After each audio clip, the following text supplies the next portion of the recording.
Hi, I'm Lisa Canning from Lisa Canning Interiors, and we are due with baby number 4 any day now, and it's clear we are outgrowing our house. But I love my home, and I'm confident that with good design and strategic space planning, I can make it work for my urban family.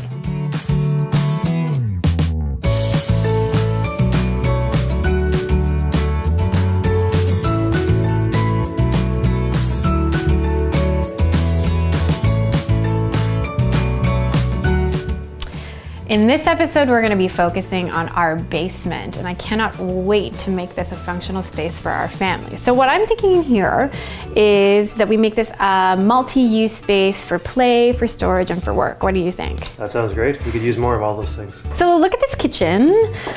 This is kind of, I don't know, awkward. It's also very 1970s. The light is horrible in here. So I'm thinking we, give this a really good revamp. And I don't know, a combination of a small kitchen and an eating space for the kids maybe. Right, yeah. And then for out here, I think it's really just, let's get rid of the 70s paneling.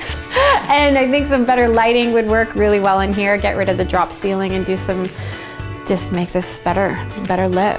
So this is actually a cozy little office, and in here I actually don't mind the knotty pine as much. There's like a fake wood burning fireplace. Yeah, which doesn't work. Which doesn't work, but it's cute.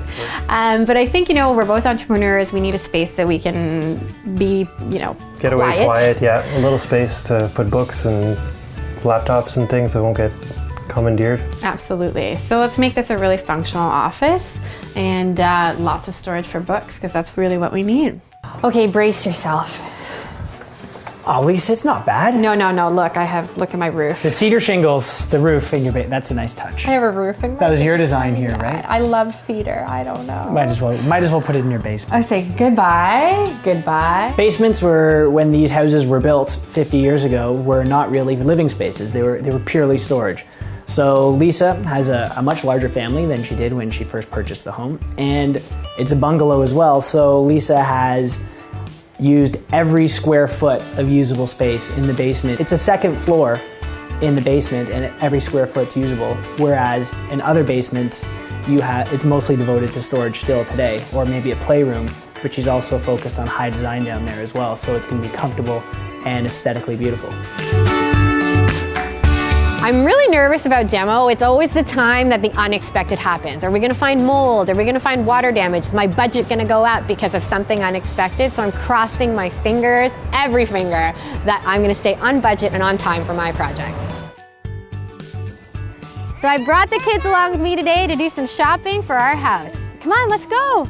For a cohesive look, pick your paint color last. Let the fabrics, finishes, and accessories inform the paint color, as it's so much easier to customize a paint to a fabric swatch than vice versa. Melissa, for my flooring in the basement, I'm considering going laminate. Do you think that's a wise choice?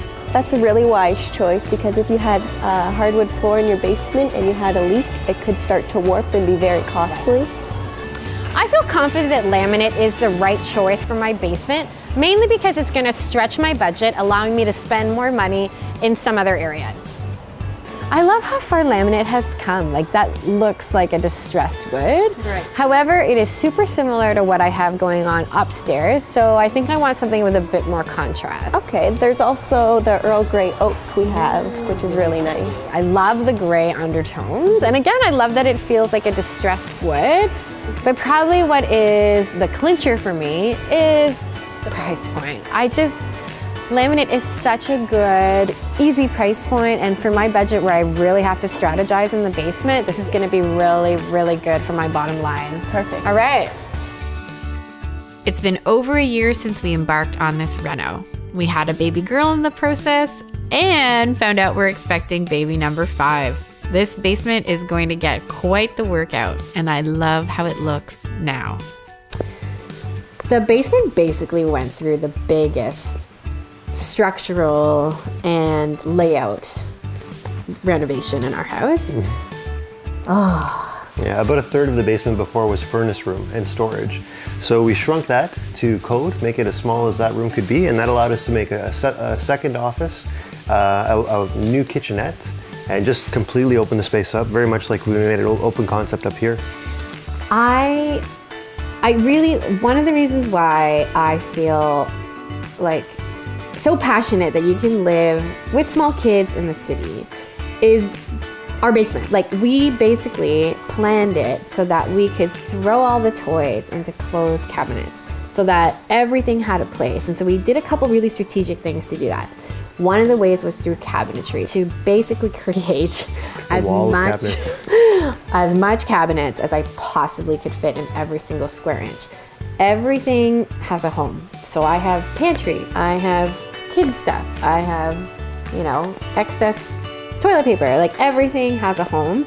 And that's how we're able to keep our life kind of sane and not overwhelmed by the number of things that come with little people living in a house. Okay, if I really am being honest, I really do think my favorite room in the house is our shared my office, yeah. Because it's so cozy. And I think one of the elements that brings, I think a big reason why it feels so cozy is because of some of the natural wood. And they're just organic and totally unique and really textured. Freeform. They're so beautiful. The basement doesn't have to feel like a dark and dingy space. It can be the setting for epic family memories and productive work environments. A well-designed space can really transform your life. All you need are the blueprints. I'm Lisa Canning, and I'll see you next time on Canning Under Construction for StyleAtHome.com.